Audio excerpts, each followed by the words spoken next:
Greetings, everyone. It is a matter of great pleasure for me to welcome you all in this international seminar on building an equitable and inclusive future of work, youth skills for peace and development, which is being held today, 15th July 2024. Youth, they are not only the leaders of tomorrow, but they are the partners of today. So, as we gather here today to address this critical role of youth in shaping the future, it is imperative to recognize that empowering young people with the right skills not only fosters economic growth, but also paves the way for sustainable peace and development.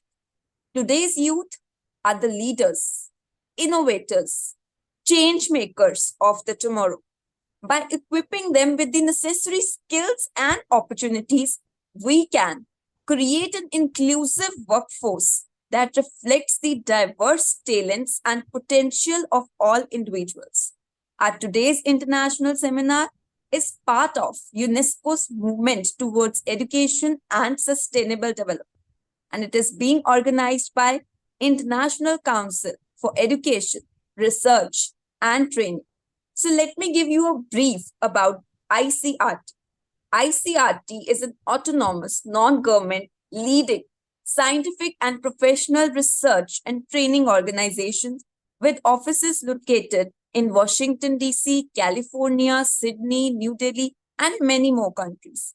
With several educators, researchers, consultants, students as its members, ICRT not only develops educational training programs but also manages institutes and promotes research and training in education globally. This is an institution of learning and training, facilitating education, research, and social welfare initiatives. With the motto, knowledge, wisdom, prosperity, we at ICRT are working with a mission to promote the advancement and application of scientific research and knowledge to benefit the society. I'll quickly go through all the instructions for the participants for today's international seminar. This seminar is going to be of 2 hours plus minus 15 minutes. So please follow all the digital ethics and keep your mics off. Please do not write any unnecessary messages in the chat box. There is no attendance or feedback link as attendance is automatically recorded and everybody attending at least 75% of the duration will get the certificate of participation. So there is only one plenary session in today's program. If you have any questions from our honorable speakers, you may raise your hand or request. We will unmute you at the end of the session during the question answer session and you can place your question for the honorary resource persons. All the attendance and participation certificates will be issued in 15 to 20 days. So please bear with us. Now, I would like to welcome Dr. Navneet Kaur Ma'am, Executive Director and Head Education Division, ICRT, Principal, Shri Ram Universal School, Ludhiana, CBSE Officer and Master Trainer. Dr. Navneet Kaur Ma'am is an educator and leader with experience of more than 23 years in the field of education and more than 10 years in school administration and leadership. She is PhD, Master in Commerce, Master in Education, and Higher Diploma in Software Engineering and B.Ed in Yoga. She is also Executive Member of Sarojini Naidu Institute of Research of Malaysia. Participated in various workshops, seminars, conferences, FTPs, symposiums, and facilitated with several awards. Also, she is editorial board member of universities of 11 countries. She is a lady with the words of wisdom, the backbone of ICRT. She has enacted as resource person at various platforms. Her exceptional dedication and the way you put your heart and soul in whatever you do, ma'am, is exemplary for all of us. I welcome you here on the board, ma'am. Dr. Navneet Kaur, ma'am. Thank you, Dilpreet. Distinguished guests, Dr. A. Arhat Abdul Deram, Dr. Savita Sharma, and Dr. Bhavna Val. Good morning, good afternoon, and good evening to all my esteemed colleagues and dear participants, depending on where you're joining us from around the world. Myself, Dr. Navneet, Director and Head Education Division ICERT. It's my distinct pleasure to welcome you to this one-day international webinar on World Youth Skills Day 2024. Today, we gather virtually to celebrate a day dedicated to recognizing the importance of equipping our youth with the skills they need for employment, decent work, and entrepreneurship. This year's theme, Building an Equitable and Inclusive Future Work, Youth Skills for Peace and Development, resonates deeply with the challenges and opportunities we face in today's rapidly evolving global landscape. As we navigate the complexities of the modern world, it is imperative that we focus on empowering our young people with the knowledge and skills they need to thrive and contribute positively to the society. At International Council for Education, Research and Training, we are committed to fostering an environment where every young person, regardless of their background, has access to quality education and training opportunities. We believe that by investing in youth skills development, we are not only preparing individuals for the workforce, but also laying the foundation for a more inclusive, equitable, and peaceful future.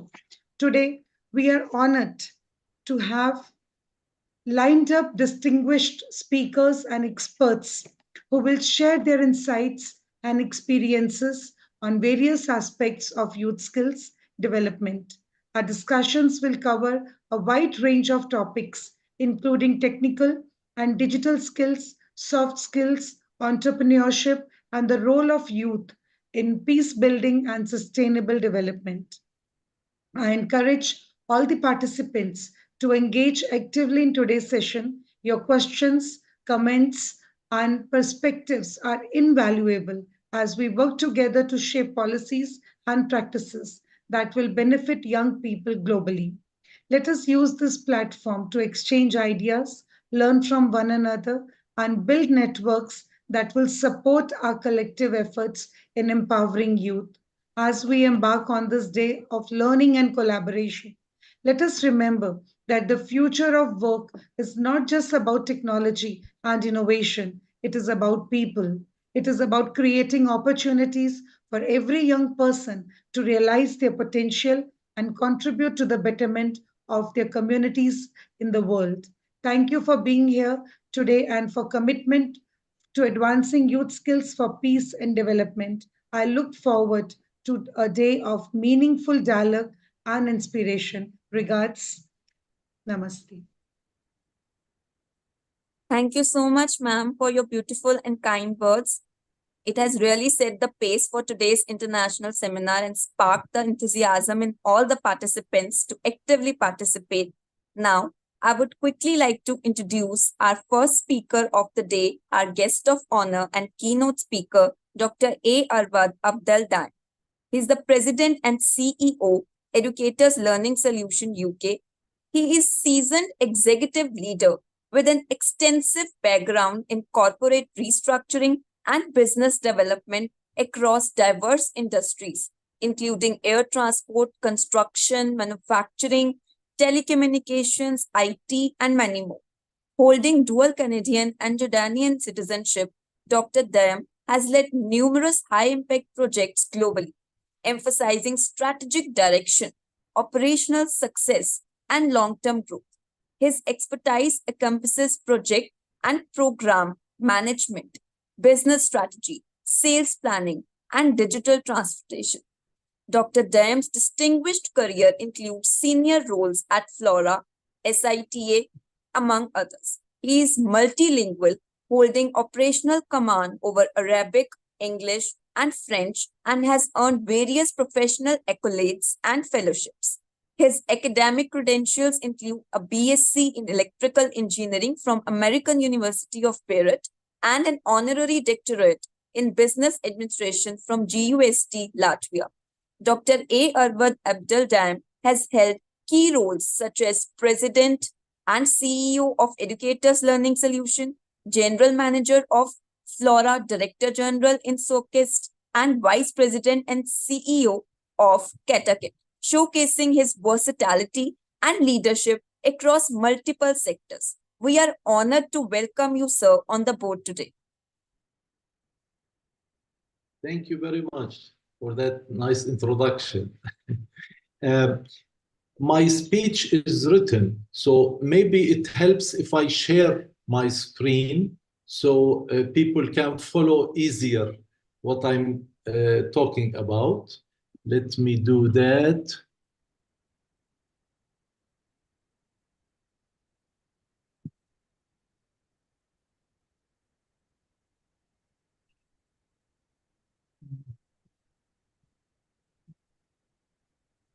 Okay. I think there is some challenge with the sharing.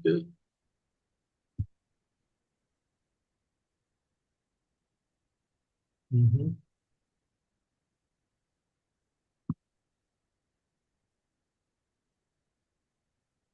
It's not allowing me to choose files.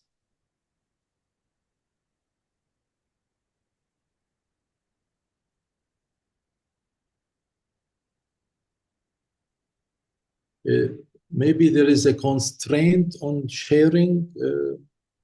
It's not open. Let me retry. Okay. Okay, it works, I guess. Yes, sir. Great. Yes. Thank you. Thank you. Okay. You can see the page without any additional Zoom controls, right?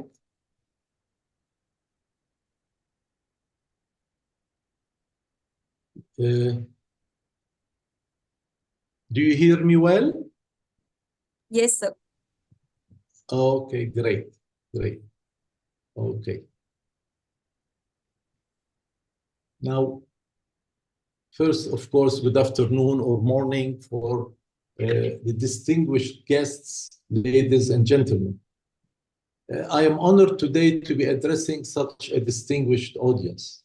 And I thank the International Council for Education, Research and Training for giving me this opportunity to contribute to the vital theme of youth skills for peace and development. I will be speaking about skills and competencies for sustained development. What I will be covering is what are the sustained economic development requirements, what skills and competencies do we need, how would the youth identify their purpose and interests, building youth skills for peace and development, current challenges, and a conclusion. So back to my speech.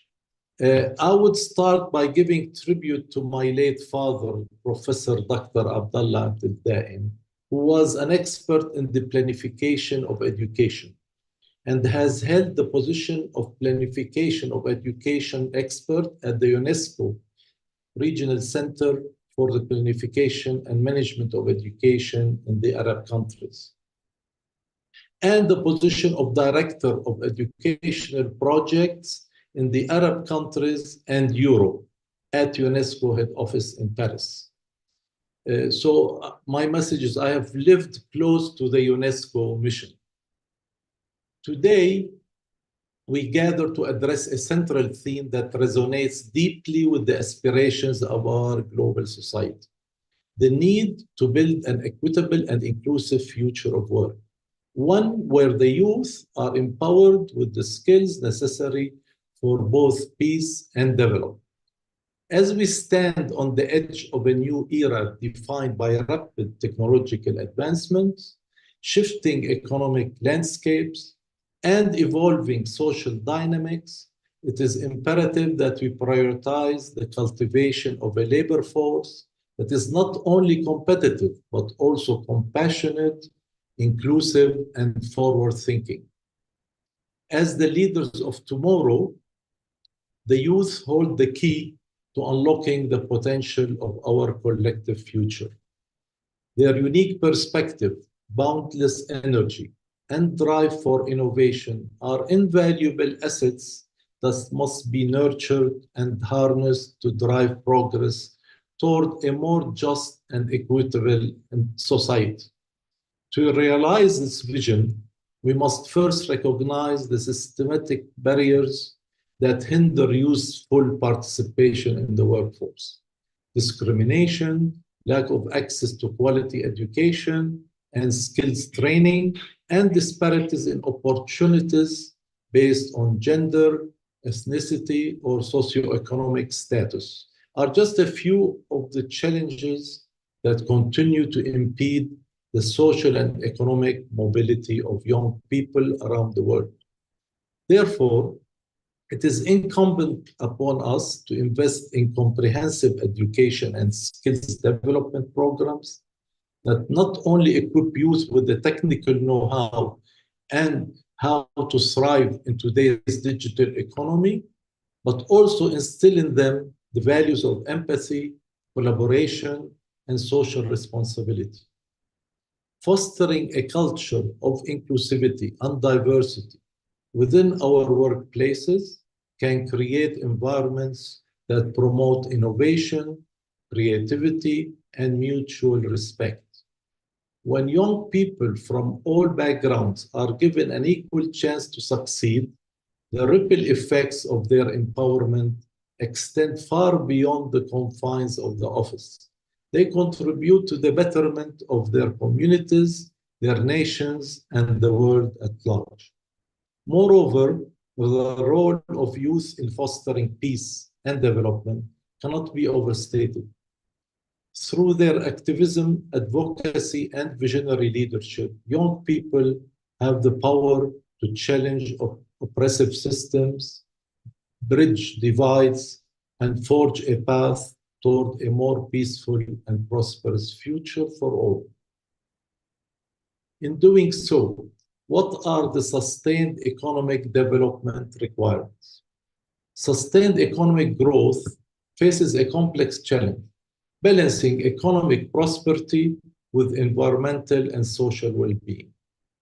Here's a breakdown of current and future requirements for a sustainable economic model. One, addressing inequality, reducing income gaps and ensuring equitable access to opportunities is crucial for social stability and economic growth. Two, climate change mitigation, transitioning to renewable energy sources, improving energy efficiency, and investing in sustainable infrastructure are essential to curb climate change's economic and social impact. It is important here to refer to the adoption of UN Climate Change Conference recommendations during COP21 in Paris. The overarching goal is to limit the Earth's temperature increase to well below 2 degrees centigrade. Now it is at 1.1 degrees centigrade.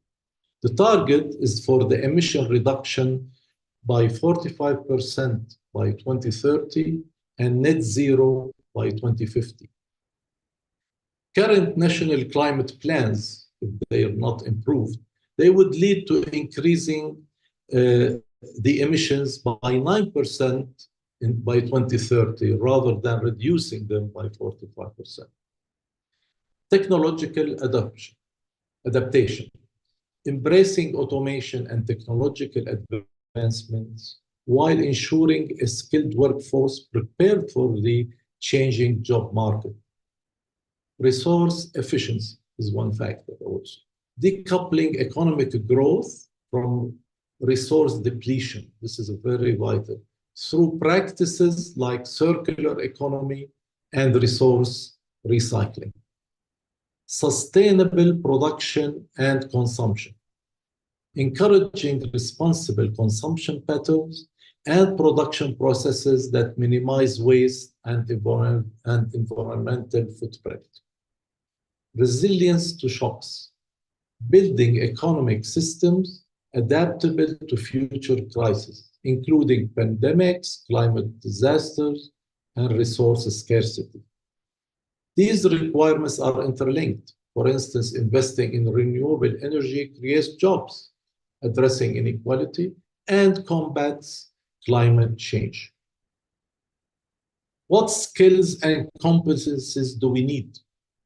Since we are talking about youth skills, the current youth are called Generation Z, and they were born between 97 and 2012. Generation Z is shaped by a unique blend of technological immersion, social consciousness, and economic realities. Some of their defining characters are growing up. Contrary to common stereotypes, Gen Z individuals are not just young consumers glued to their phones. They are climbing the corporate ladder, buying homes, getting married, starting families. This diversity in life stages among Gen Z members highlights the need to look beyond age alone when understanding this generation. Prone to anxiety. Gen Z is the most likely generation to report being prone to anxiety, with factors such as climate change concerns, housing affordability issues, and the impact of COVID-19 contributing to this trend. The number of Gen Z individuals prone to anxiety is on the rise across various markets. Shaping culture through social media. Generation Z plays a pivotal role in shaping culture through their extensive use of social media platforms. Tech native and savvy. Unlike earlier generations who adapted to technology, Gen Z is a digital native generation. They're comfortable with complex tech, using it for communication, information gathering, and entertainment. Financially cautious. Witnessing the Great Recession's impact, Gen Z prioritizes financial security. They're pragmatic about spending, value stable careers, and can be entrepreneurial. Society conscious and diverse. Gen Z is the most racially and ethnically diverse generation. They prioritize social justice, equality, and environmental responsibility, influencing their consumption habits and activism. Another character is independent thinkers. Raised with access to vast information, Gen Z are critical thinkers who question authority and value authenticity. They seek transparency and purpose in their work and interactions. Evolving gamers. Gaming is more than a leisure activity for Gen Z. It fosters social connection and a sense of community and can even be a career path for some. While these are some general characteristics, it is important to remember that Gen Z is a diverse individual experiences and backgrounds will influence individual values and priorities. Achieving sustained development requires a multifaceted skills and competencies set. Key skills needed. Thinking skills include systems thinking, understanding the interconnectedness of environmental, social, and economic systems is crucial for crafting solutions that address all aspects of sustainability. Future thinking, envisaging potential scenarios and their implications, allows for proactive planning and adaptation to emerging challenges. Values thinking, to critically examine one's own values and how they align with sustainability principles like social justice and environmental protection. Strategic thinking, developing long-term plans that integrate sustainability considerations into decision-making for business, communities, or governments. Interpersonal skills include collaboration. Sustainability requires collaboration across disciplines, sectors, and cultures. Effective communication, negotiation, and teamwork are essential. Interpersonal successfully navigating diverse stakeholder groups, and building trust are crucial for implementing sustainable solutions. Problem-solving skills include integrated problem solving, approaching problems holistically, considering environmental, social, and economic factors.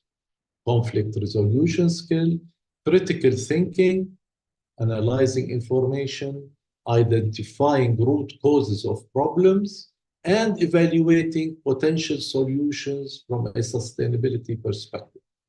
Additional skills include leadership, technical skills, depending on the field, specific technical knowledge, such as renewable energy technology or sustainable agricultural practices would be required. Lifelong learning. The sustainability landscape constantly evolves, so a commitment to continuous learning is essential. The mentioned competencies and skills are interconnected. For instance, effective communication is necessary for successful teamwork, so integrated problem solving, to achieve sustainable development goals. How would the youth identify their purpose and interests? Youth sometimes wonder what skills to acquire, what career to seek, or which specialty to learn, especially since technologies, work environments, and required competencies and skills are changing fast. Parents' role in advising their youth is also facing challenges due to their own knowledge limitations, rapid technological advancements, shifting economic landscapes, and evolving social dynamics. A recent Harvard Business Review study showed that only a fifth of young people have a clear idea of their purpose. This affects their purpose in life and what they will contribute to.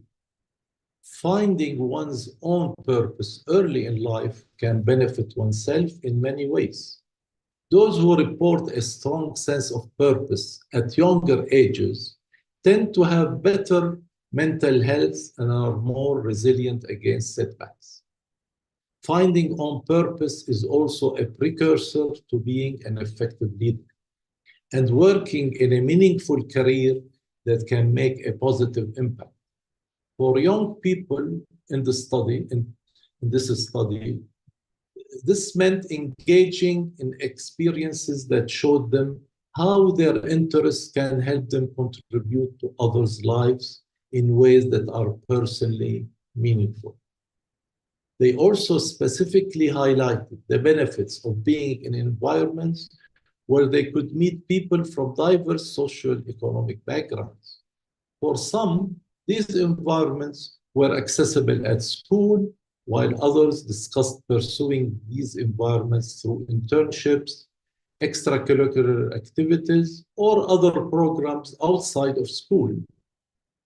Seeking out diverse experiences can provide one with perspective about social issues and help further clarify values and beliefs. One high-purpose student stated, "This multicultural environment led me to have a better vision of life." Purposeful students also express a commitment to applying what they learned through their experiences to take moral action every day. They expressed considerations about what creates good or bad outcomes for others and mentioned wanting to do the right thing and help others in their lives whenever they could. To facilitate personal realization of one's competencies and determining the best field to learn that benefits from one's points of strength and leads to happy self-fulfillment and outstanding work results, I am working on developing a system that would help people, especially students, identify their competences and the available matching careers. Obviously, they will have to make the choice based on their orientation and economic social opportunities. Building youth skills for peace and development. Youth are the future of any nation, and investing in their skills development is crucial for sustained development.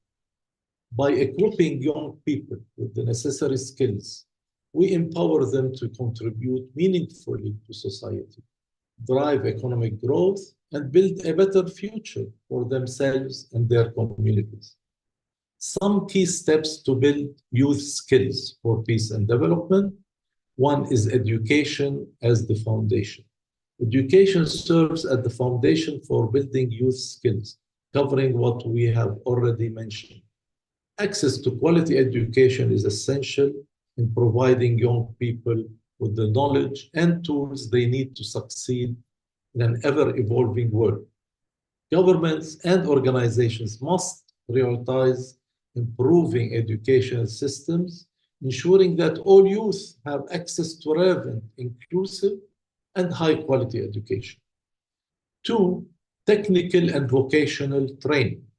In addition to formal education, technical and vocational training plays a vital role in equipping youth with practical skills that are in demand in the job market.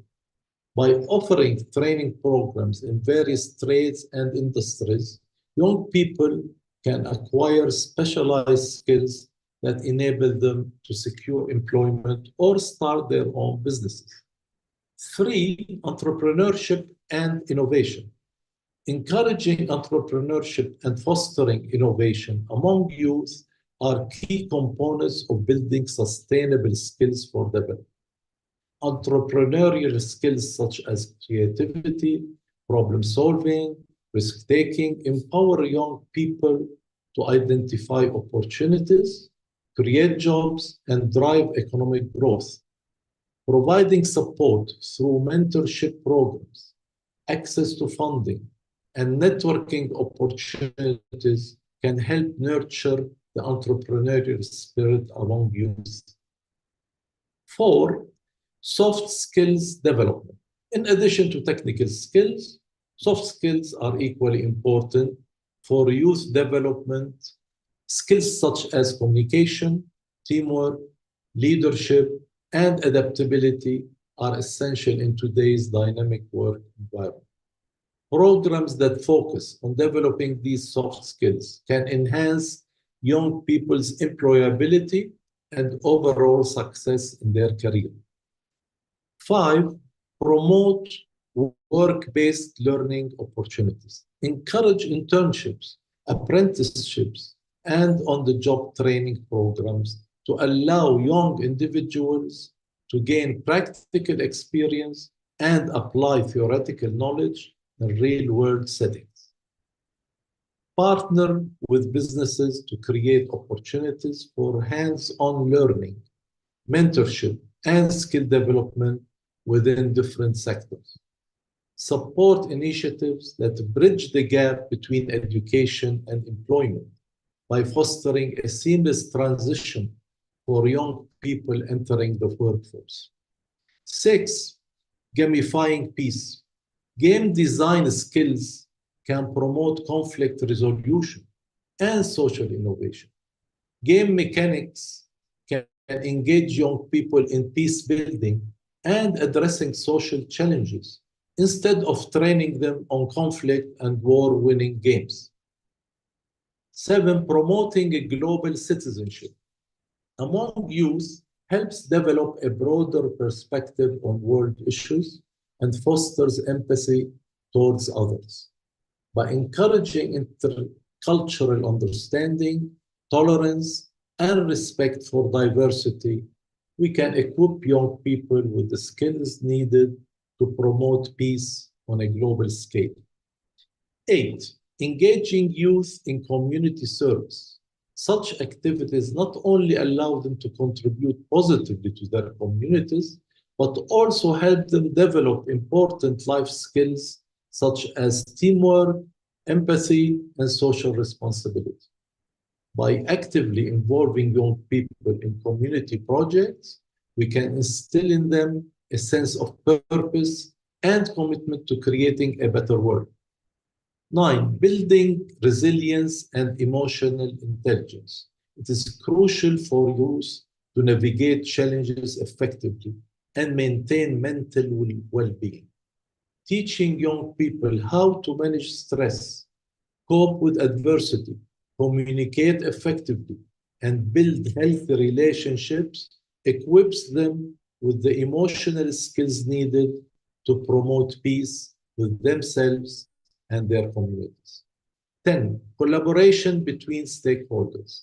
Building youth skills for sustained development requires collaboration between various stakeholders, including governments, educational institutions, businesses, non-profit organizations, and communities. By working together towards a common goal of empowering youth through self-development initiatives, we can create a more prosperous future for all. 11, lifelong learning opportunities. Learning should be a continuous journey throughout one's life.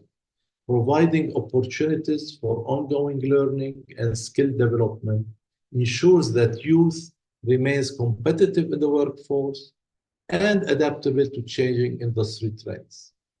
Encouraging a culture of lifelong learning empowers young people to stay relevant and continuously improve their skills. What are the current challenges to what we have mentioned? Young people have immense potential to drive sustainable development, but there are several hurdles they face in acquiring the necessary skills. One is limited access to quality education. Unequal access to quality education, particularly in developing countries, leaves many young people without the foundational knowledge and critical thinking skills needed for sustainability, besides the lack of adequate internet infrastructure for online learning. Mismatch between education and skill needs. Traditional education systems might not be keeping pace with the evolving needs of societies, like the green economy. Skills like renewable energy or sustainable agriculture are not readily available in curriculum. Cost of education and training. Upskilling or pursuing specialized training in sustainability fields can be expensive, creating a barrier for underprivileged youth. Lack of awareness about sustainability careers.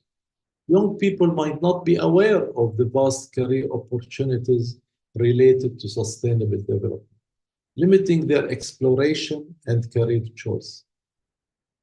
Internships and mentorship scarcity. Practical experience through internships or mentorship programs is crucial for applying sustainability knowledge. However, such opportunities might be limited for young people. Bias in the workforce. Unconscious bias against younger workers or a lack of recognition for their sustainability ideas can discourage young people entering the workforce. Focus on short-term profits. Businesses prioritizing short-term profits might be less likely to invest in training employees on sustainable practices. Rapid technological change. The sustainability field constantly evolves with new technologies. Keeping up with these changes can be a challenge for young people without access to resources or continuous learning opportunities. These challenges can be addressed through various initiatives. Governments, education institutions, and businesses can work together to, 1, revamp curriculum, integrate sustainability principles and skills across disciplines in education. Provide scholarships and training programs, make education and training in sustainable development fields more accessible and affordable. Promote awareness and career guidance, highlight sustainable career opportunities and success stories to inspire young people. Offer internship and mentorship programs. Connect young people with professionals for practical learning experiences. Encourage sustainable practices in businesses. Create an environment where young employees' ideas for sustainability are valued and implemented. Support lifelong learning. Offer resources and programs for continuous learning and skill development in the evolving sustainability landscape. On the other hand, many educational institutions do not provide knowledge that keeps pace with social and economic needs, nor do they measure success via the success of their graduates. Let alone that the MBA degree is currently required as a minimum for many jobs, which I feel is a filtering mechanism. We need MBAs in required sustainability fields like green energy and artificial intelligence.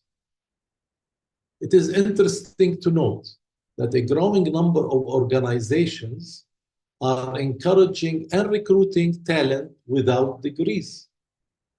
From McKinsey and Accenture to Google and IBM, a growing number of leading employers are now looking beyond elite universities for job applicants and hiring workers who did not acquire their skills through a degree.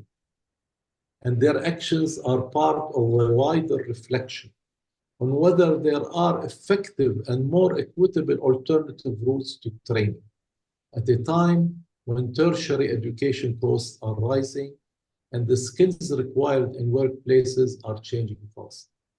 Many chose college graduates to fill the perceived skill gaps, but they found their graduate recruits were, in fact, less engaged and quit more quickly, while they were typically paid more than non-graduates.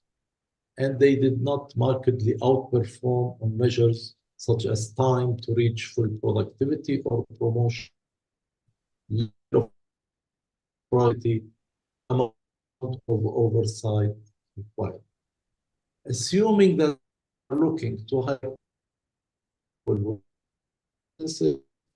do the currently automated recruitment selection system to identify distinguished and innovative candidates? Is not. By tackling these challenges and fostering a supportive environment, we can empower young people to become agents of a sustainable future that promotes peace. In conclusion, building for peace and development requires a multifaceted approach that encompasses education, soft skills development, mentorship, creativity, global citizenship, community engagement, emotional intelligence, entrepreneurship, collaboration among stakeholders, and lifelong learning. Investing in building youth skills is not only an investment in the future, but also a catalyst for sustainable development. Let us recommit ourselves to the cause of building an equitable and inclusive future of work, one that prioritizes the need and aspirations of our youth. Together, let us sow the seeds of a more just, compassionate, and sustainable society where every individual is given the opportunity to thrive and contribute meaningfully to the world. Thank you. Thank you so much, sir. Really, this was a very insightful session, I must say, and very well articulated, sir. All the practical concepts that you highlighted about Gen Z were very informative, sir. And yes, the skills, the need of the hour. And you gave a very comprehensive matrix for all the skill sets required in today's era. And the most important thing is the practical part, that how to develop those skills. So thank you for enlightening us with such new paradigms. It was a very knowledgeable session, sir. Thank you so much. Now, I would like to invite our next speaker of the day, Dr. Savita Sharma. Associate Professor and Chairperson, Skill Development Department of Tourism and Hospitality, Faculty of Management Studies and Research, Sri Vishwakarma Skill University, Palwal, Haryana. She is an accomplished educator with over 17 years of experience in education sector. She currently serves as an assistant professor too at Gaur Brahman College of Education in Rohtak, Haryana, where she undertakes a wide range of administrative duties, including roles as bursar, IQAC coordinator, NAC coordinator, timetable in charge, convener of the Women's Cell, and superintendent of the Theory Exam Center. Dr. Sharma has organized a NAC-sponsored national seminar and received accolades for her contributions to the zonal youth festivals at MD University, Rohtak. Her career spans multiple academic positions, having previously served as assistant professor at College of Education and other institutions. She is a life member of All India Association of Educational Research and CTE Haryana State Chapter. Dr. Sharma holds a PhD in Educational Technology and has published extensively, including books, chapters in reference books, and numerous research papers in national and international journals. She has also participated in various professional development courses and seminars, highlighting her commitment to continuous learning and advancement in education. We are honored to welcome you on the board, ma'am. Thank you so much, ma'am, for introducing me. But I would just like to mention that probably, you have received someone else's profile to read today because it wasn't me. I would like to just tell about me very shortly, to all the audience. I am Dr. Savita Sharma. I'm presently working as chairperson and associate professor at Sri Vishwakarma Skill University. This is the first government skilled university of India established by Government of Haryana, right? And I'm also the director for IQAC at my university. And today I'm, glad to, being chosen as a keynote speaker for today's session.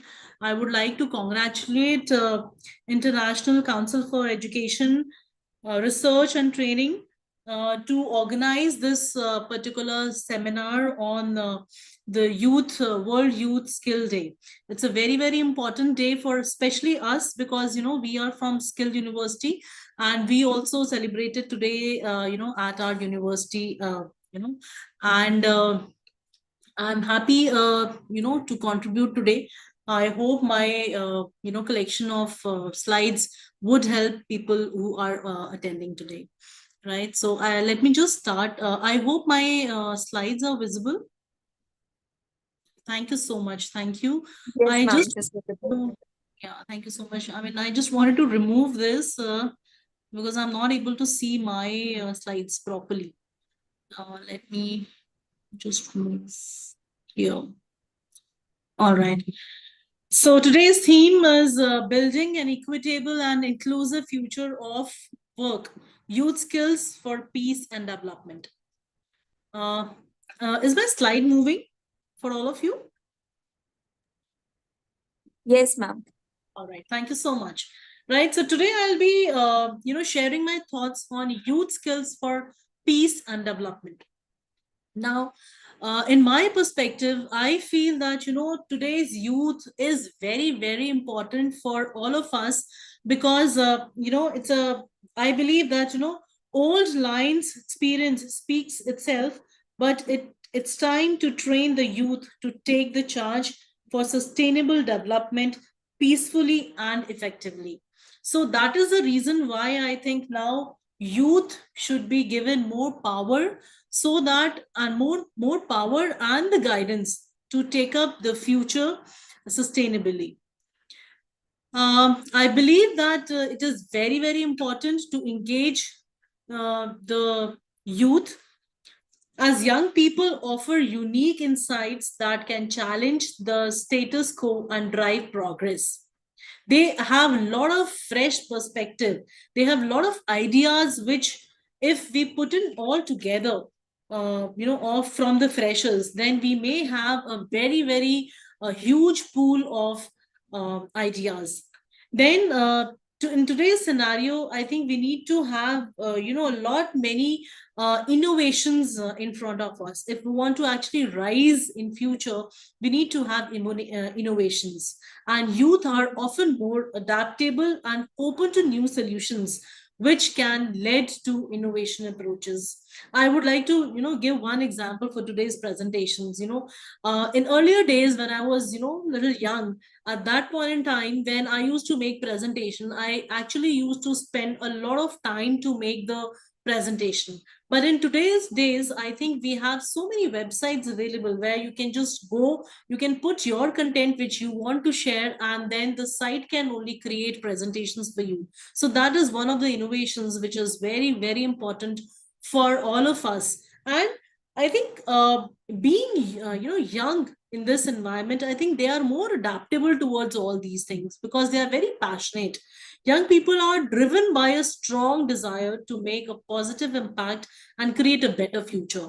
So their passion should be encouraged and they should be given more platforms to showcase their talents. Now, key skills for peace and development. The critical thinking is very, very important for the youth. Now, I would like to share that, when we have one experienced person and when we have a youth, I think there is a gap of the experience, which I think experienced people, if they can just, guide the youth of the world, then they can have a very good command on their thinking, the critical thinking. They can have good communication skills, they can have a good command over communication, which is very, very important because it's important to listen and effectively share your ideas with the peer group and your seniors to your subordinates. It helps youth to express their ideas and collaborate with others in a very, very peaceful manner. Now, the conflict resolution is also very, very important, right? So they should be able to resolve the conflicts which are happening in the organization these days. It's not because of the personal reasons, but I feel that the conflicts are because of the interest of certain departments. If in any organization, if suppose let's take example that we have five departments in one particular organization, they all will collaborate and support each other. But wherever there will be a lack in the work, then of course they will start blaming each other. So how to handle that particular situation, that should also be told to the youth of this generation.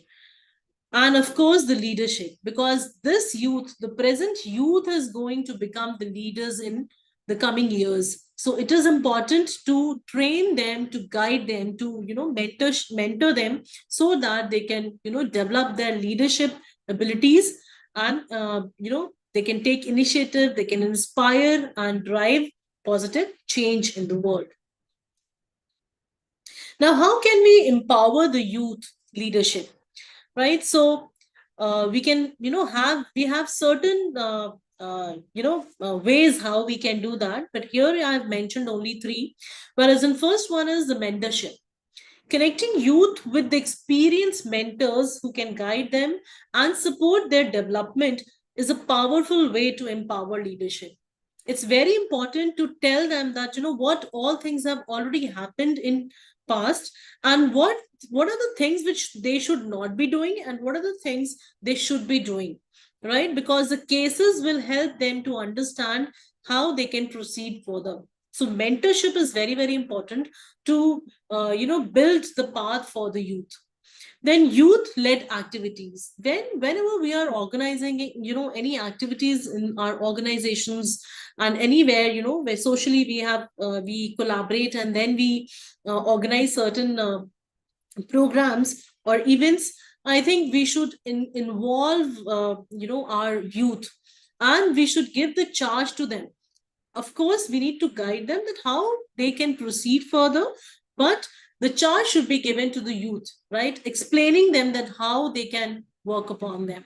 Providing platforms for young people to design and implement their own community projects, and Advocacy campaigns can foster a sense of ownership and agency towards them.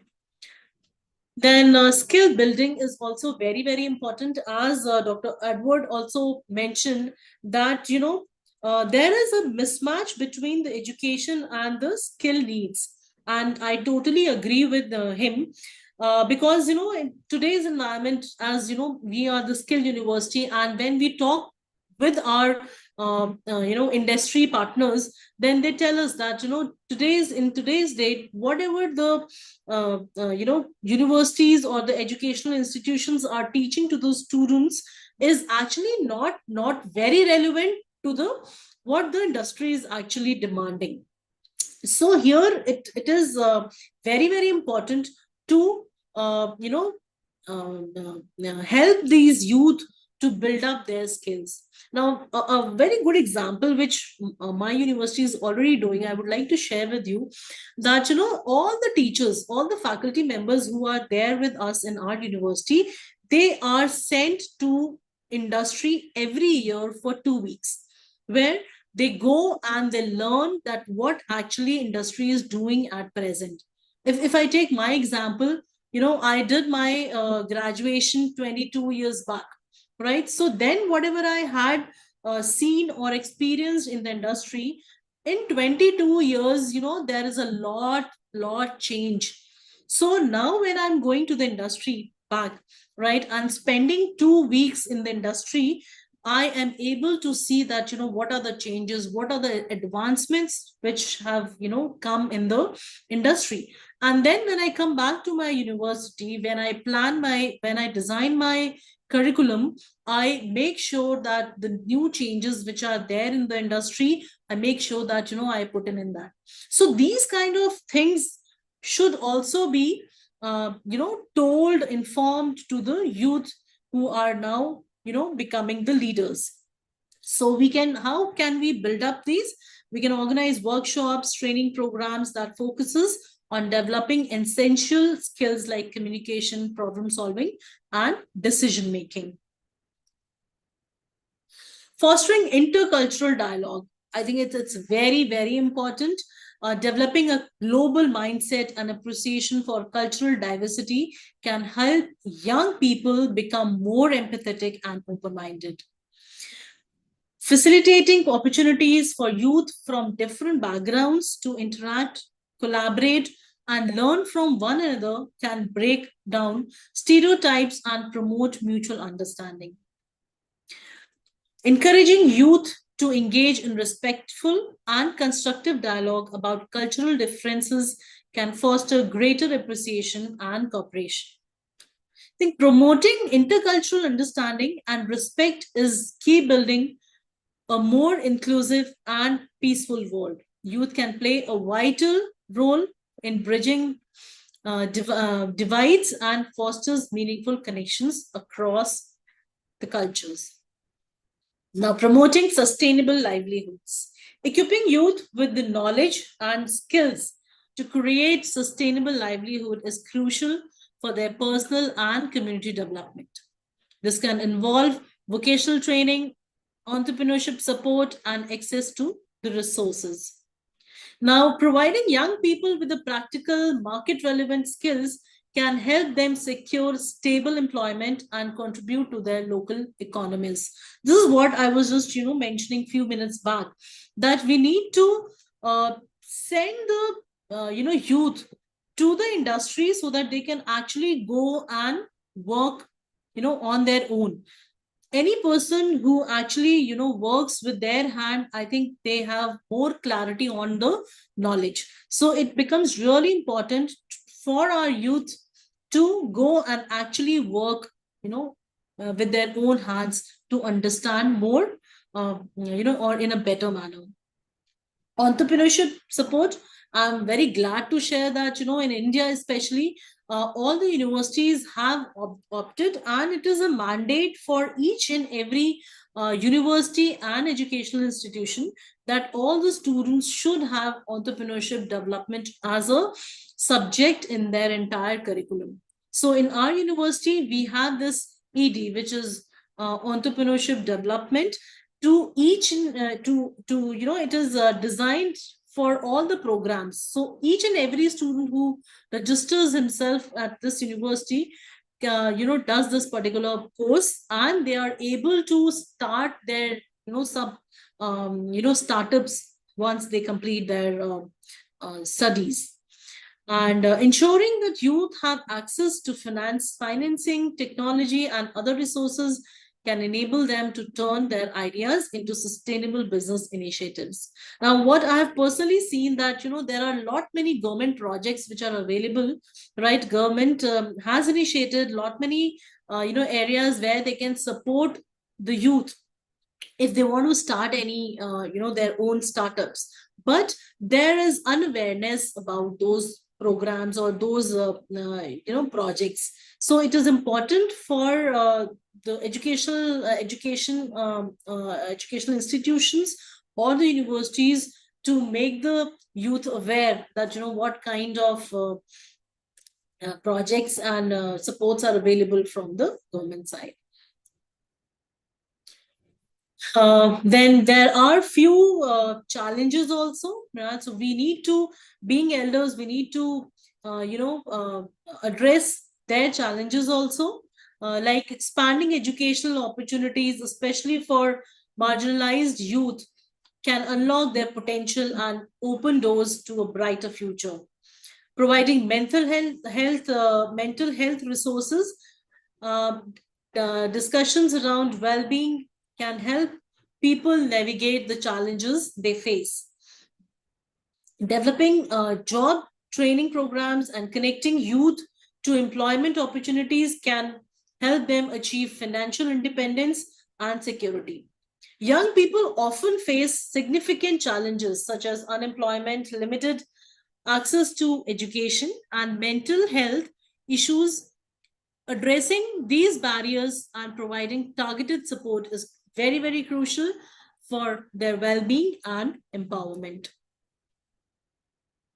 At the end, I would like to say that by investing in the skills, leadership, and well-being of young people, we can unlock tremendous potential as agents of peace and sustainable development. Collaborative efforts between youth, communities, and stakeholders are crucial to creating a more equitable and prosperous world. And with these words, I would like to thank ICERT for inviting me as a keynote speaker today for this particular seminar. Thank you so much.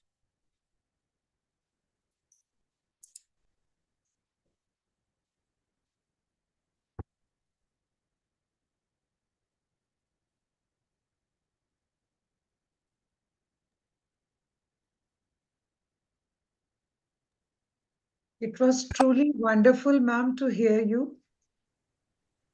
Thank you so much, ma'am. Thank you so much. Ma'am, it was a very knowledgeable session and truly it was very captivating and it literally gave us all a hands-on approach of all the key skills that enhances the peace and development, and that is our core theme of the day today. And learning new skills can often be life-changing. Your lecture truly proved it. And you gave a very new horizon to this to promote the sustainable livelihoods. That was really wonderful. Yes, skill development in youth is the ultimate solution to the unemployment. So it was very well articulated, ma'am. Thank you so much for such an insightful session.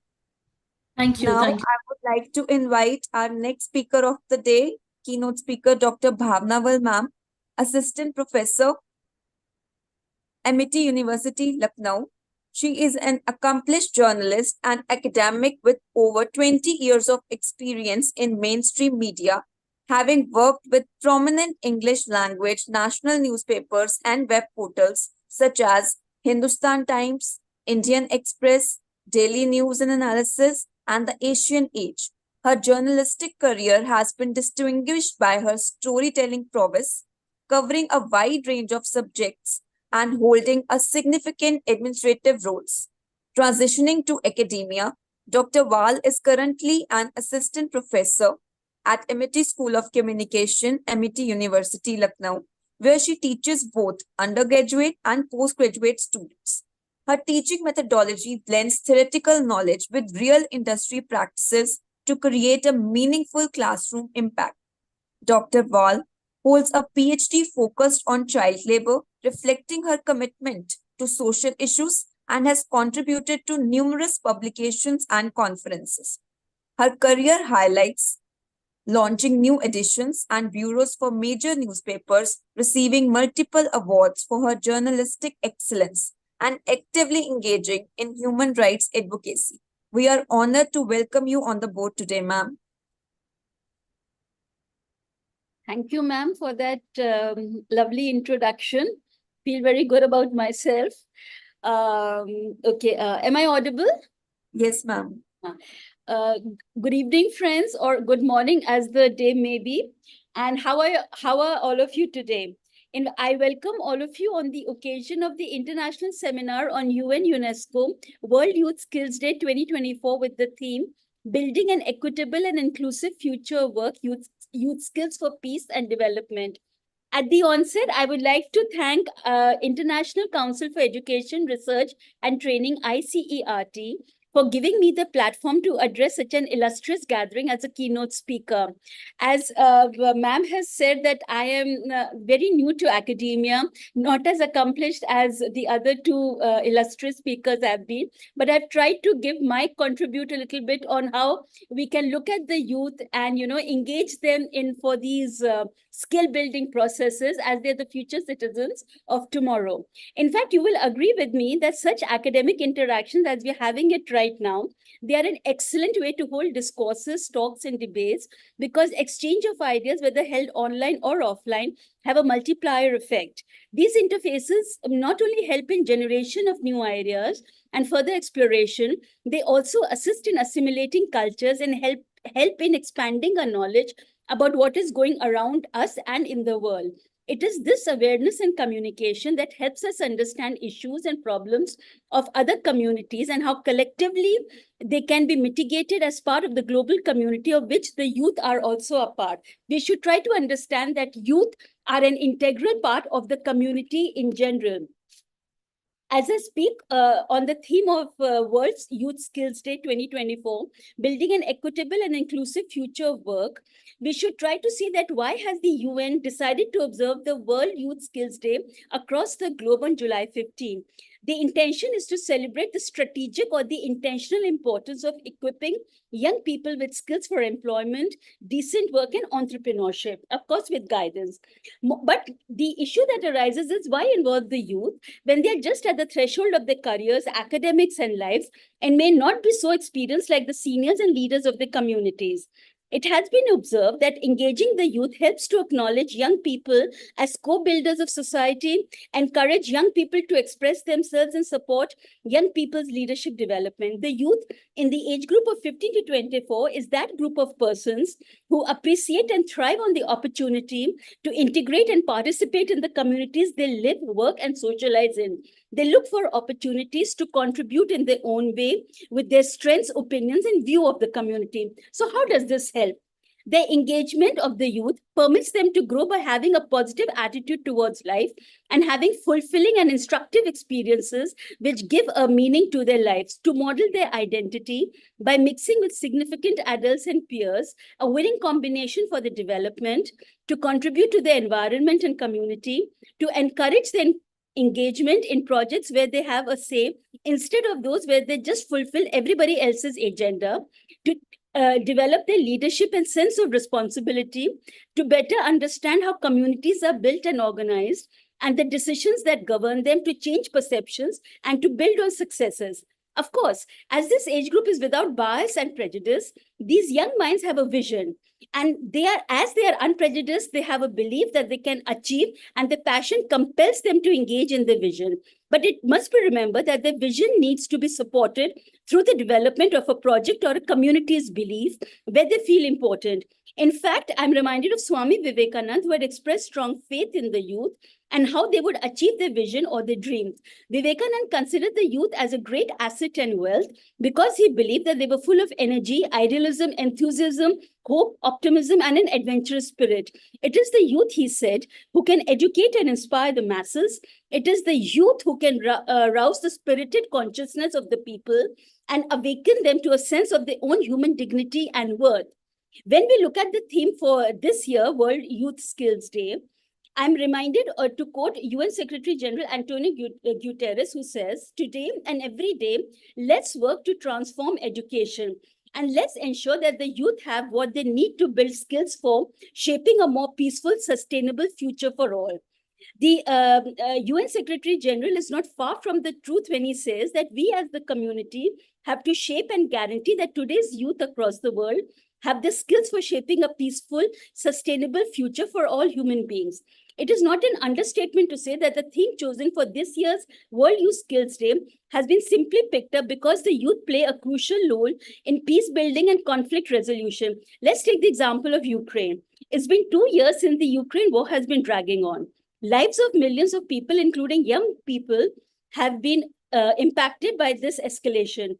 While the conflict shows no signs of abating, reconstruction and recovery plans are being developed and resources mobilized to support these efforts. In line with the UN Security Council's Youth, Peace and Security agenda, it is essential that young people in all the diversity play an active role in shaping the future directions of the country. Between April and May of 2023, 200 young people impacted by the war in Ukraine, either still within the country or who fled to Moldova, Poland, and Romania, volunteered their time to participate in youth consultations undertaken by Plan International. They shared their priorities and views on Ukraine's reconstruction and recovery. Young people impacted by the war in Ukraine spoke of wanting to be actively engaged in the country's reconstruction and recovery to bring new ideas, innovative thinking, and accountability to the future of Ukraine. So what does this show? This shows that even as the world faces a huge number of challenges in today's world, among the many affected are the youth. Violent conflicts disrupt education and stability. A polarized online environment nurtures negativity, and persistent economic inequality limits opportunities. These issues threaten not only the futures of individuals, but also the overall stability of societies, cultures, and communities. Then it is crucial to furnish youth with the necessary skills for fostering a culture of peace, nurturing responsible global citizens, and promoting sustainable development to build a more just, inclusive, and sustainable future. Let's look at a few statistics. Recent estimates suggest that 600 million jobs would have to be created over the next 15 years to meet youth employment needs. In 2021, approximately 75 million young people were unemployed, 408 million were employed, and 732 million were out of the labor force globally. The share of youth not in employment, education, or training in 2020, the latest year for which a global estimate is available with us, rose to 23.3%, an increase of 1.5 percentage points from the previous year and a level not seen in at least 15 years. The youth population will grow by more than 78 million by 2030. Low-income countries will account for nearly half of that increase. Education and training systems need to respond to this challenge. Good quality apprenticeships, well-designed internships, and volunteering initiatives can provide entry points into the labor market for first-time job seekers and young graduates, as we see as the solution to the problem. Now, these statistics show that with the growing number of youth population over the next decades, the ecosystem that should sustain them also needs to be developed and nurtured. Today, there are 1.2 billion young people between the ages of 15 and 24, accounting for 16% of the global population. By 2030, the target for the Sustainable Development Goals that makes up the 2030 agenda, the number of youth is projected to grow by 7% to nearly 1.3 billion. With their numbers increasing, it is but natural that youth of today are justifiably demanding more, just, equitable, and progressive opportunities and solutions in the societies. Therefore, what becomes imperative is to address the multifaceted challenges faced by these youth, namely, for example, access to education, health, employment, and gender equality. These challenges have become more pressing than ever and need to be addressed. For example, in an international committee of the Red Cross survey taken in 22 October, it found that 9 of the 10 young people from Gaza believed their lives were abnormal. 1/5 of the Gaza population are youth aged between 18 and 29 years. The majority of the youth believe, the survey stated, that the next phase of their lives would continue to be defined by the same critical challenges they have faced in recent years. 15 years of restrictions imposed by Israel on the movement of goods and people in and out of Gaza significantly contributed to a steady deterioration in the economic and humanitarian situation in Gaza. This limited the access to essential services, jobs, and opportunities outside of the occupied Palestinian territory. This survey was done 1 year before the October 7, 2023 attacks. And now with the war blazing on, it can well be imagined what would be the mental and physical plight of the youth in Gaza. This example of intense war shows that when it is not possible to provide access to education, health, employment, and gender equality, whatever the reason, then sustenance for these young people becomes a macro challenge. There is no denying that youth can be a positive force for development when provided with the knowledge and opportunities they need to thrive. In particular, the young people should be provided with an environment where education and skills need to contribute in a productive economy, are encouraged and nurtured, and they need access to a job market that can absorb them into the labor force. It is relevant to mention that 2025 will mark the 30th anniversary of the World Programme of Action for Youth. The United Nations Youth Agenda is guided by the World Programme of Action for Youth, and the Programme of Action covers 15 youth priority areas and contains proposals for actions in each of these areas. Adopted by the General Assembly, it provides a policy framework and practical guidelines for national action and international support to improve the situation of young people around the world. Although the program is very germane in the present context, its implementation lags behind the commitments made. This day presents a valuable opportunity to acknowledge achievements as well as key challenges still faced by the youth, while strengthening political commitment to policies and programs that support this community. As architects and implementers of progress in the community, these young torchbearers have a pivotal role to play, not just as beneficiaries of actions and policies that are laid out to support them. They should be partners and participants in all the policies that are made to support them. In fact, they should be keenly and actively involved in the frameworks and processes that support the implementation, follow-up and review of any laws and policies made for the welfare of the youth. Now, when we talk of building an equitable and inclusive future of work, youth skills for peace and development, the well-being of the youth, their participation and empowerment are actually the key drivers of sustainable development and peace around the world. As the 2030 Agenda achieving requires strong and inclusive partnership between young people and all stakeholders, the development challenges facing the youth like unemployment, political exclusion, marginalization, problematic access to education and health, should be addressed, and a positive role of youth as partners in promoting development and sustaining peace should be recognized. Of course, they are involved in a myriad ways, including awareness raising, data collection and use, grassroots and national initiatives, monitoring and accountability efforts, and shadow reporting on progress. Although the involvement of the youth is there, more meaningful roles and opportunities should be presented before the youth so that they can develop and fine-tune their skills for peace and development. And how can these levels be done? Activities that support shared goals. Youth choose to participate in challenging activities in service of a shared goal. Some activities may be short-term or require light commitment, while others may be more involved and require greater responsibility and preparation. Also, this may be called like project engagement, and this level of engagement offers the greatest number of opportunities, providing a good entry level for young people to develop skills, interests, and commitment. Second level could be voices and consultation. Youth are asked for their ideas and opinions to inform peace and policy decisions. Youth are prepared for consultation, understanding the purpose, goal, and context, and are generally compensated for their work. Ideally, adults report back to youth on the outcomes of the consultation. These examples include participation in focus groups, advisory board, hiring committees, among others. In fact, the third level could be a shared leadership. Youth and adults engage in partnership and shared decision-making to achieve shared goals. Authentic youth voices and partnership is reflected in organizational policy and practice. Youth and adults are prepared for partnership and organizational infra, which is put into place to support the partnership. Youth can be compensated for their work. Organizations can offer fewer opportunities at this level of engagement, but the experiences are deeper and potentially more valuable. In fact, the young people involved need to make a bigger commitment of time and regular attendance. This level also requires certain skill sets and a more comprehensive understanding of what they want to do with the organization. What all this means is that the youths, once they are skilled and provided with the right entrepreneur, ship skills and everything, they can actually be the beacons of the future. I would like to conclude here. Thank you.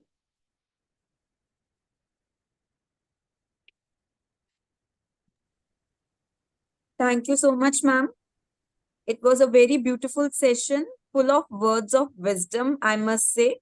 You highlighted all the strategies of youth skills development in such a beautiful and simple way. Truly, the anecdotes, the facts, the statistical data you added, it made it so interesting and enticing for all of us. And I would like to add the words of Dr. APJ Abdul Kalam here, that if you want to shine like a sun, first burn like a sun. So, the more we give importance to skill development, the more competent our youth will be. And your lecture, ma'am, it was a true motivation for all the youth. And I'm sure that it has given a spark to every participant listening to this in today's this international seminar. So thank you, ma'am. Thank you for this insightful session. Now, we will move towards our question answer session round. So if you have any questions, you can raise your hands and we will unmute you so you can ask your questions to the honorary resource persons of the day. I would invite Dr. Navneet Kaur ma'am to arrange this question answer session for the day. Dr. Navneet Kaur ma'am. Thank you, Dilpreet. Before we dive into our question round, I would like to share a quote by Albert Einstein. Education is not the learning of facts, but the training of the mind to think. This perfectly encapsulates the essence of today's discussions as we explore the importance of equipping our youth with the skills and mindset needed for a brighter future. With that, let's begin our question for our esteemed speakers. Kindly raise your hand. I'll be taking one by one. Let me start with Efolakemi. Efolakemi, Auden, please, you can unmute yourself. Hello. Hello, how Hello. are you? Good to I'm see good. I'm good. Thank you so much. I want to sincerely appreciate the ICERT and all the presenters. My question is this. When you're talking about youth skills development, I feel strongly that the role of home is very, very important. We can't shy away from that. And which is even the foundational level. And talking about all other agencies like maybe the church or the religious agents, they are they will play a very important role in forming someone, a child. For example, a father who always bully on the mother at home, definitely that child will grow up being a bully. And if that child eventually now rise up to become a leader, definitely such traits will be exhibiting in such life. I feel that we really need to emphasize on the role of home in building skills and developing our youth to the level of leadership. This is the point I wish to pass across. Thank you. Thank you, Efolakemi, for your wonderful explanation on the, especially the foundation level. Do you want to ask any question to any of the speakers? Yeah, I don't really, I just the comment. I don't have any question. Just observation. Thank you. Thank you so much. Thank you. I'll move to the second speaker. Abiodun, you can unmute yourself. Abiodun, yeah. I want to appreciate International Council for Educational Research and Training for this timely discussion. Our appetite has been whetted on how we can build equitable future of work and making youth to be focused on peaceful development. But looking at the trending paths in which we are today, technology are evolving, values are changing, aspiration, skills, and goals are no more stable. How do you think the present curriculum exposed the youth to today can meet these changing and dynamic skills, values, and aspirations of our society? How do you think our present curriculum, which we expose the youth to, can meet the changing skills and values in our society? Thank you very much. Great question. To which speaker you would like to answer? Are you there? And that IT should be included. They are regarded as panel identifiers. I stand for profession. Mr. Mohammed, just wait. Let the speaker give answer to Mr. Abidum's question first, then we'll come back to you. Any speaker of the day can answer this. I guess it should be somebody from university Yes. to answer this. Please, sir, please go ahead. I'm not from a university, but yes, that is very vital question. And that's why I was mentioning that the curriculums, the teachings should reflect society needs. Society means economic and social needs. Now, how do we get them close? Our colleague speaker mentioned that she goes 2 weeks per year to the industry to realize what is needed and reflect that in her curriculum. I think this is one way. Yes. But the question is really an important one. We need almost a revolution in the educational system to cope fast enough with what's going on. I'm not sure everybody's gonna go at the same speed in addressing this, but that's why we see people going more to vocational specialization, technical specialization that serves the up-to-date requirement rather than, and that's why I was saying that the general degrees like MBA, for example, are not responsive to the requirements. We need specialized ones. Meanwhile, while we don't have that correlation very strong, people have to equip themselves by vocational or other training means.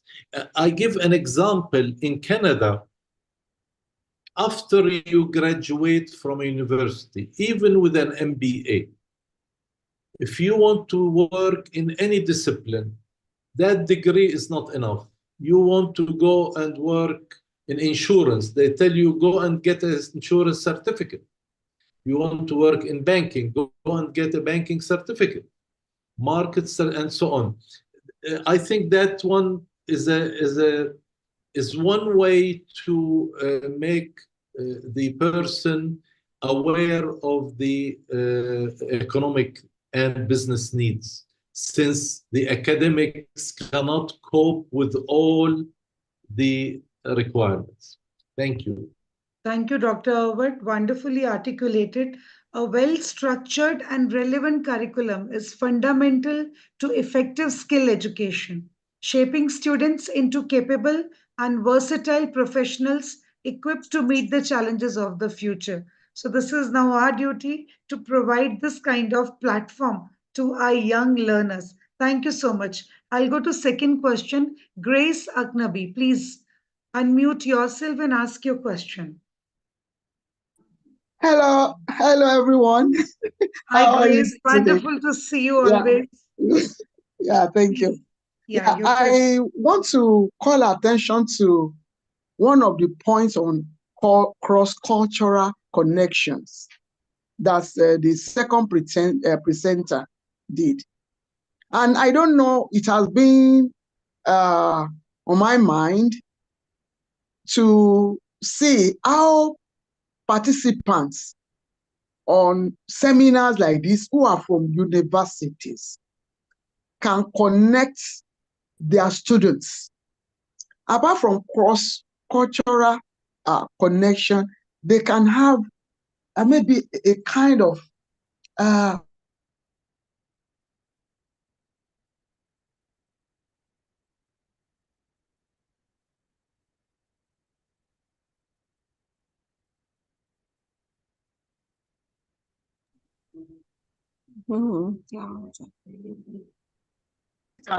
connect online. No, I hope you get what I'm saying. Like Leeds City University, for instance, I can see Leeds City University, connect with Emmanuel University, connect with universities in India, and look for youth who are versatile, especially in these soft skills that the presenter talked about. Then we can groom these youths and let them come together, interconnect, and therefore spread ideas that will actually improve all of them and improve education. So I don't know how ICERT can help us, in getting universities connected so that we have ideas where youths are versatile, where they are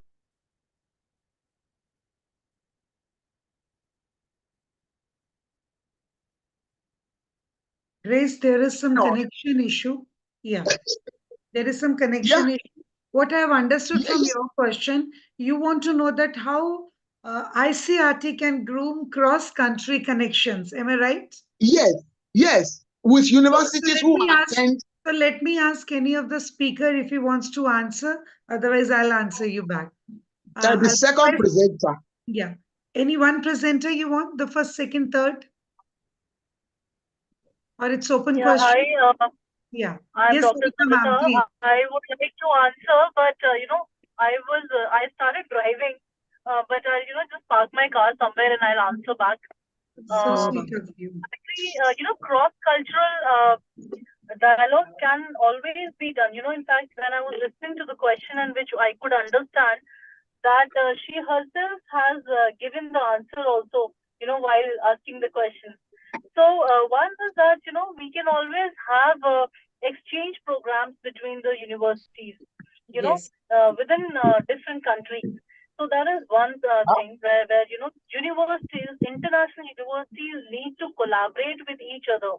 They need to have affiliations, right? They can offer courses, for exchange programs where students can, do one particular semester in the other university outside the host country, and they can learn the basic cultural activities and diversity from other countries. The other thing is that we encourage our students to participate a lot in international conferences and seminars. So even if they are not able to personally go and visit and stay for a longer period of time to complete the semester, they can always go for one particular week to attend a seminar or conference in other countries. Other than that, now after COVID, we have a lot of opportunities to connect with each other online. We can always have certain you must have seen on social media that there are lot many groups which are there, which those are professional groups as well as social groups. where people from different countries are connecting with each other, and they are helping each other in lot many areas. So there are lot many collaborations in in the research work. So I think these are the 4 or 5 points, from which people can cross culturally interact with each other, and they can support each other to become.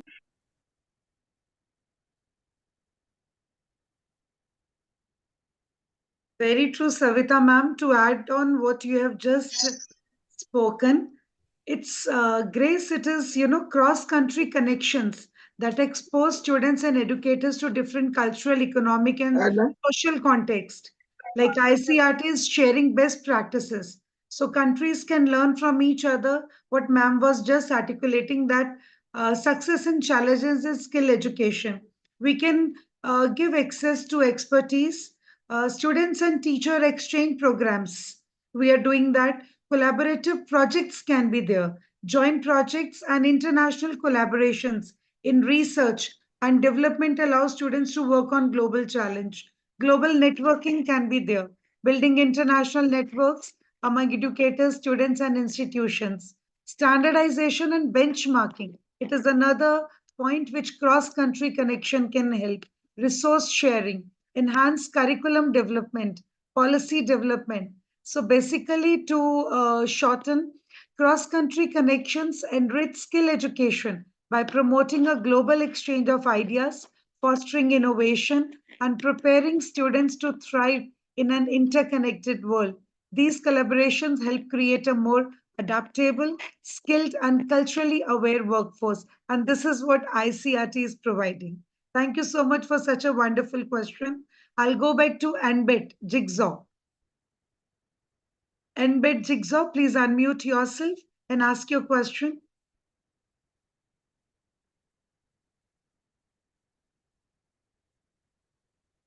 I'll go next to Jonan Meredith. Jules, you can unmute yourself. Jonan Meredith, if you want to ask a question.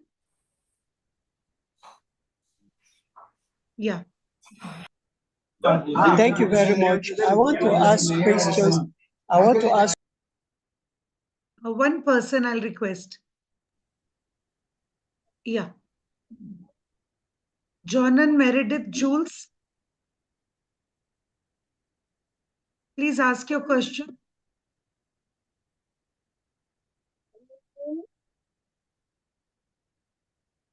Yeah, Meredith, you can ask your question. You can unmute. You're already unmute. You can ask your question. Okay, I'll go back to Ahmodu. Yeah, Ahmodu, you can unmute and ask your question, please. Ahmodu Jacob.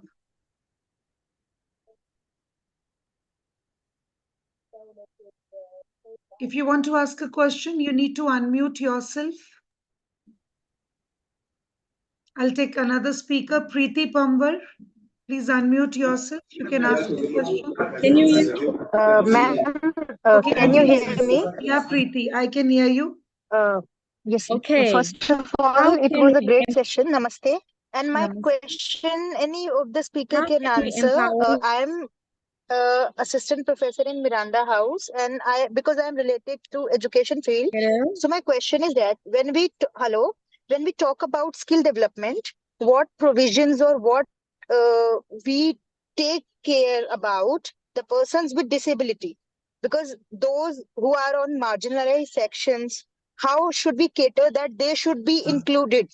That means to be an inclusive environment, not integrated. I'm talking about an inclusive environment. So what provisions should we do and what do we do? Any speaker can give the answer. All the resource person, it's an open house question. Hello? Yeah, Dr. Awad. Dr. Awad. Yeah, if I got it right, the question is how to respond to the needs of the special needs People with right? disability, yeah. Yes, yes. Well,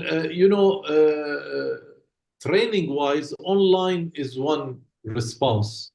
Physical presence requires that the university has means and ways to accommodate people with special needs. I see in the industry even a lot of technologies are coming up to deal with people with special needs, but that's for business rather than for education.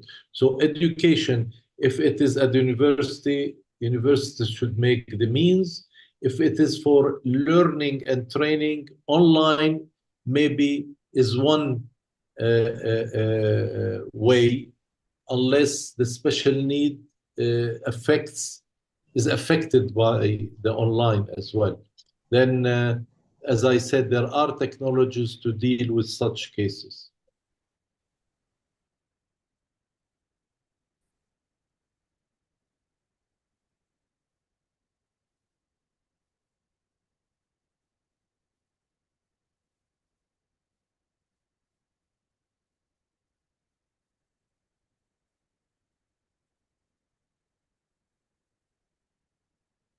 Yes, sir. Preeti ma'am, I think sir has given the answer. By Yes, ma'am. incorporating different provisions, skill education programs can create an inclusive and supportive environment that empowers individuals with special needs to achieve their full potential and successfully transition into the workforce. I think that is the best answer. Thank you, Dr. Edward. I'll go next to Johan Meredith.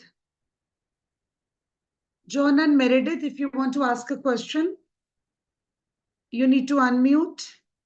Yes, hello. Yeah, hi, Jonan. Please ask your question. Yes, how can we empower young women suffering from chronic diseases and mental health issues so they could take on their citizen responsibilities in the future without being discouraged because of their mental health issues?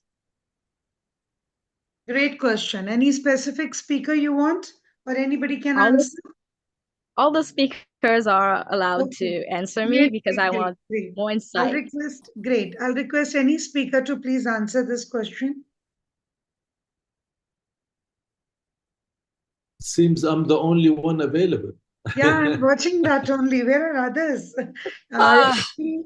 Ma'am is traveling and Yeah, actually I was driving, so Yeah, I was Savita, avoiding to answer. Yes, I Hello. can still answer. Am I audible? yeah, Savita ma'am, you are audible. Yes. So in this case, I would like to suggest that, there should be a, budding training. I hope you understand what is budding training. That, you need to support, you need to have a person who's a trainer, but that person, gives the training along with that particular, mental health lady who's suffering. So, the trainer can, talk as well, and then they can even give the training also. So because, the talking, the conversation is very, very important, in these kind of cases. So I feel that, you need to have that budding training so that, to make it comfortable, that particular these kind of things. The rest, I think, Dr. Edward can also add on to that because he was ready to answer.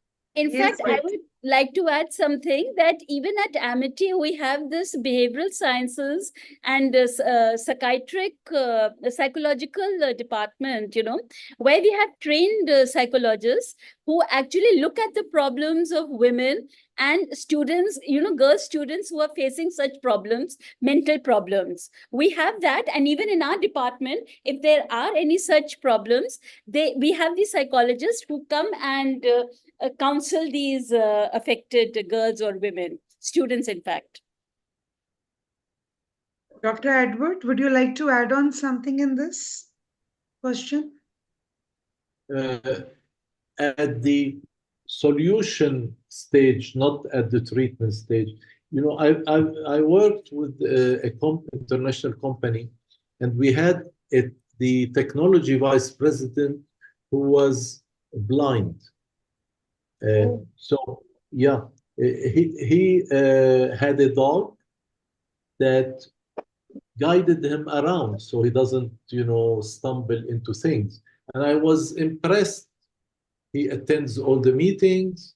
contributes to the work, and he's head technology, you see. So there are solutions when there is a will, you know, the determination and will, there are solutions. Of course, the lady gave us a very assuring environment of treating the people, also helping them to be equipped to deal with the world. That's also very, very important. Yes, thank you. Thank you, sir. In this case, we can also give mentorship programs where women can receive guidance and support from mentors who understand the challenges of balancing mental health and education and career development. When this question was raised, I remember last week only I was watching a movie, Shrikant, though it is in Hindi, in Indian language, but it was a wonderful movie about a person who is disabled, but he was also blind, but he refused to be taken that kind of thing that I'm blind. He said, everything is possible for me, and he tried to find the solution. He wanted to learn science, but no school was giving him opportunity to learn science. They said, you go and learn humanities. But he took a challenge. No, I'm very good in science and I want to conquer the world. And really, he is a living person, Mr. Ravi, in India only, and he's doing a lot of things for humanity. He's making a paper bag with Bolant Group. So people are doing a lot of things. So again, what Mr. Edward has said, we have to face the challenge. We have to accept the challenge in a positive way. Things will change. Thank you so much, sir, for this question. I'll take the last question. Musa Salisu. Musa Salisu, you can unmute yourself. I'm so sorry, a lot of hands are raised, but the time is short. Let's see how much questions I can take in last 5 minutes. Musa Salisu, my last call to you. Okay, we'll go to next, Michelle. Michelle Ojo. Hello? Yeah. Hello, can you hear me? Okay, Musa, you are there. Unmute yourself and ask your question. I unmuted myself. Yes, Musa, please Are you ask with your me? question. Great. My question goes like this. Are you with me? I wish to get more light about the challenging factors that affect youth participation in some of the youthful activities which youth are expected to participate in. And also from the gender issue, there are youthful women who are capable of doing things and they are limited from such participation. So I need to get more light from the presenters, please. Which Thank kind you. of participation? Please specify. Like good participation, for instance, in politics. Not clear about your question. Please repeat your question. I said I wish to get more light from the presenters about the challenging factors that hinder or limit youth to participate in youthful activities, upon which they are capable for such participation, for instance, like politics. Okay, politics. Okay. Yes, presenters, Musa has asked a question. The youth facing a lot of challenges, especially when he wants to know about politics. Any of the presenters can give the answer? Yes, I'm a professor of political science. Can I speak? Yes, please, Kamalakshmi ma'am. Most Yeah, welcome. ma'am. Good evening. Good evening Good to one evening. and all. And I apologize, I joined late. This is with regard to the question related to the women participation in the politics, right? Okay. Yeah. In general, if you look into the women's sector, like folk participating in the politics, first thing is the depending on the country and the right and the environment, political environment, what they have created and how they are socially and economically empowered them to participate. This is first thing. Second thing, in general, if you look into the women political participation, that is also varies and depends on the country's constitution and like on what age they have given for them to participate for the political participation age is given. So like this, it's a differ. For example, in India, we have a 18 years, but in looking into other countries, we have a different regions. Like region wise, it differs. This is one thing. Second thing, in terms of empowerment process of political empowerment, if you look into the matter, it's again depending on the women, other factors like education and the skill and the environment and the awareness, political awareness, what they have in their country or in their surroundings. I hope am I clear? Yeah. Yes, Musa. Thank you. Yeah, but Yes, for me, thank the you very line much. is very feeble, I can't hear it properly. But I get it right. Yes. Yeah. I Thank hope you. I have clarified. Definitely, ma'am. Thank you Yes, so yes. much. Yes. Thank you, ma'am. Thank you. So whatever points Musa ma'am has given, if you take these challenges and implementing supportive measures, then society can create a more inclusive and equitable political landscape that encourages Yes. and empowers women to participate in politics. Am I right, Kamalakshmi ma'am? Yes, madam. Yes, madam. Yes. Thank you so much. I'll take the next question. Uvo Daniel. Ugvo Daniel, please unmute yourself. You can ask your question.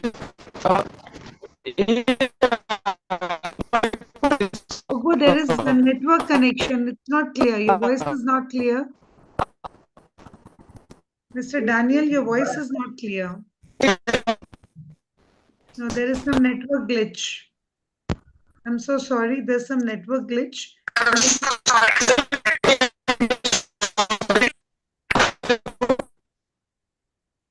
I'm sorry, dear Daniel. Your voice is not coming. There is network glitch.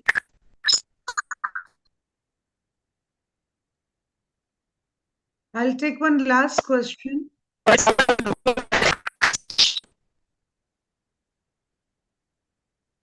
Chennai.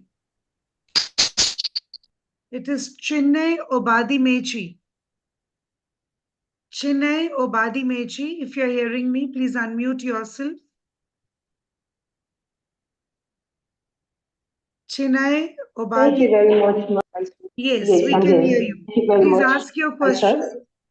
Okay. It is important to marry the current trend into our curriculum. But we all know that change is very constant and innovation is a continuous process. Now my question goes in this way. How do we attain sustainability when the investment in education is not encouraging, especially in the developing countries? Can I just repeat your question, please? How do we attain sustainability when the investment in education is not encouraged, especially in a developing country?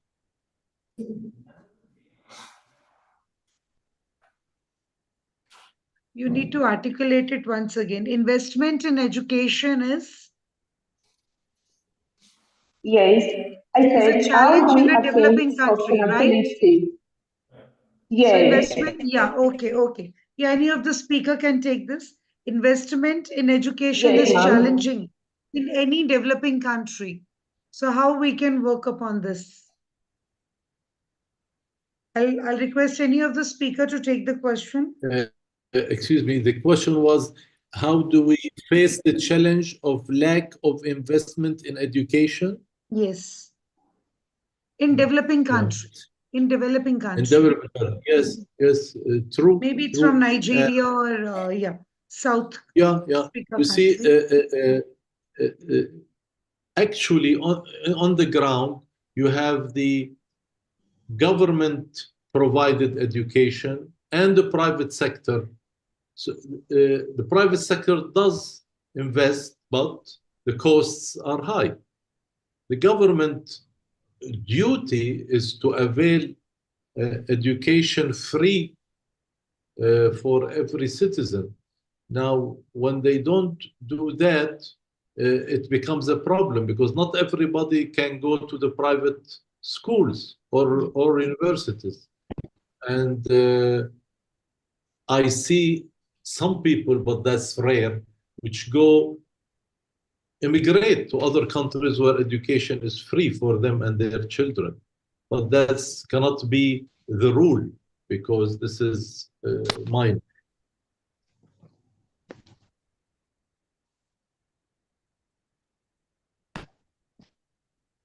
I would also like to add that in the private universities like Amity, where I'm teaching, they offer scholarships to talented and meritorious students. So that is also one way where investment in education is kind of subsidized, and a talented student is encouraged to study, even if it's a private university. Totally agree, I ma'am. would also like to add here, as you know, what we are doing is that, the universities or the educational institutions can offer the students, few programs like Earn While Learn, right, where a student can work part-time. So I don't know, she is asking for which particular country, but I think nowadays there are many countries and institutions who are offering these kind of programs where students can, do the part-time job, where they can, study during the day and night. They can, do some part-time job, or 3 days they can work and 4 days they can, study. So those kind of provisions are also there. But yes, the government and the university has to take initiative to provide these kind of things, because we have a lot of business and the organizations, companies, hotels, where these students can be placed as part-time students. So I think that is a very, very good initiative and action which the institutions can take. Wonderful answer by all the speakers. Addressing the challenges of investing in education in developing countries requires a multifaceted approach that includes increased funding, international cooperation, innovative financing, community involvement, and policy reforms. By adopting these strategies, developing countries can improve their education systems and ensure that all children have access to quality education. On this note, we end this question session and we'll go back to Dilpreet for the awards section. Dilpreet, over to you. Thank you so much, ma'am. It was a great learning in this session, really a very healthy discussion and a very informative exchange of ideas. Great experience. So now I would move to another segment of today's international seminar, that is the announcement of Youth Empowerment Award 2024. I would like to request the ICRT team to share the PPT of Youth Empowerment Awards 2024.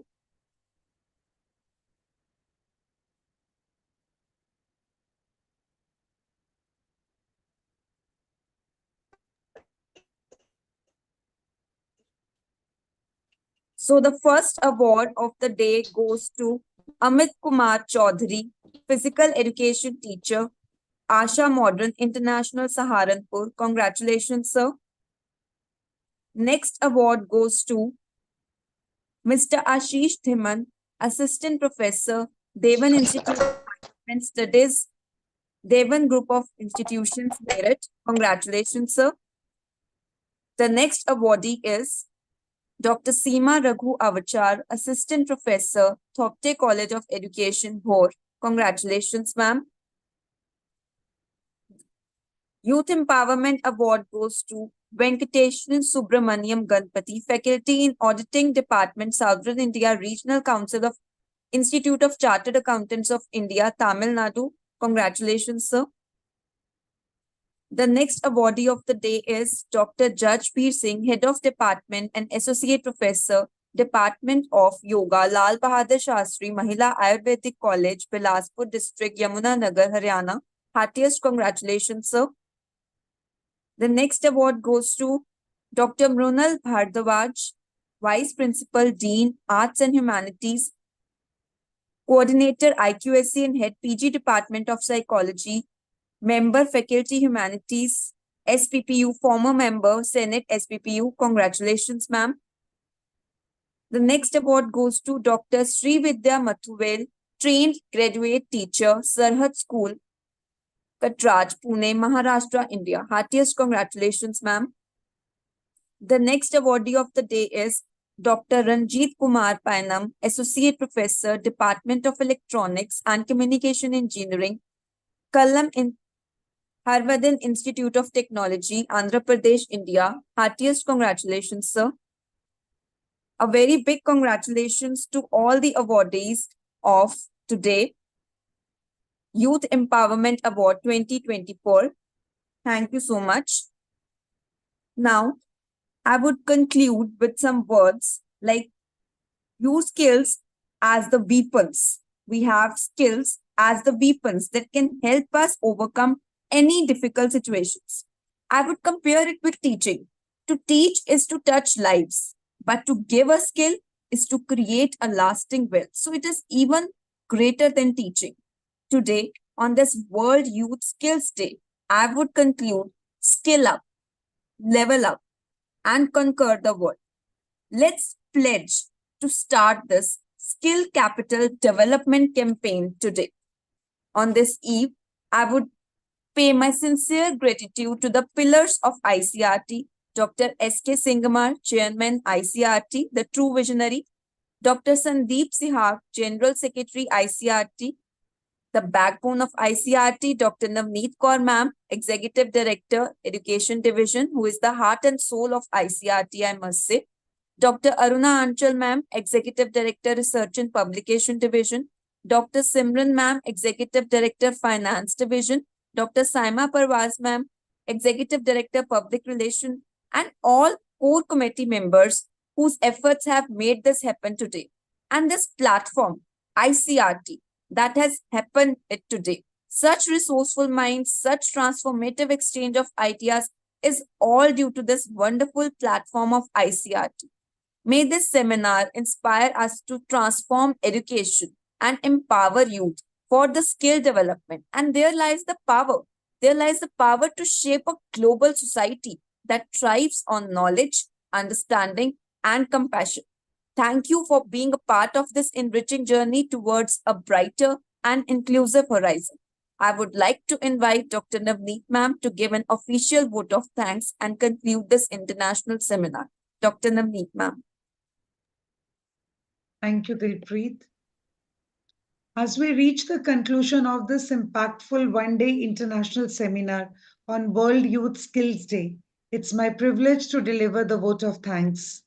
First and foremost, I extend my deepest gratitude to our esteemed chief guest of the day, Dr. A. Howard, President and CEO of Educator Learning Solutions UK. Dr. Howard, your insightful address has provided us with a crucial perspective on how youth skills can contribute to addressing global environmental changes. Thank you for your enlightening words and for gracing us with your presence today. I would also like to express our heartfelt thanks to Dr. Savita, Assistant Professor and Chairperson in the Skill Department at Vishkarma University. Dr. Sharma, your contributions to today's seminar have been invaluable. Your expertise and dedication to skill development have inspired us all. A special thank to Dr. Bhavna Val, Assistant Professor at Amity University, Lucknow. Dr. Val, your session was both enlightening and engaging. Your commitment to fostering youth skills is truly commendable, and we are grateful for your participation. To all the participants who have joined us from various parts of the globe, thank you for being an integral part of this seminar. Your active engagement, thoughtful questions, and shared experiences have enriched our discussions and made this event truly international in spirit. I would also like to acknowledge the core members of ICERT for their tireless efforts in organizing this seminar. Chairperson, Dr. Singmar, Secretary, the pillar of ICERT, Dr. Sandeep Sihag, Dr. Simran, Dr. Arunachal, Dr. Saima. Your hard work behind the scenes has ensured the smooth execution of this event. A special mention to our technical team for managing the virtual platform seamlessly. Last but not the least, I thank our beautiful moderator, Dr. Dilpreet, speakers of the day, and every individual who contributed to the success of this seminar. Your collective efforts have made this day a significant milestone in our journey towards empowering youth with skills needed for peace and development. As we conclude, let us carry forward the insights and knowledge gained today. Let us continue to work together to build an equitable and inclusive future where every young person has the opportunity to thrive and contribute to a better world. Thank you all once again for your presence and participation. Safe travels and stay inspired. Namaste. Thank you, ma'am. Thank you so much, ma'am. Thank you.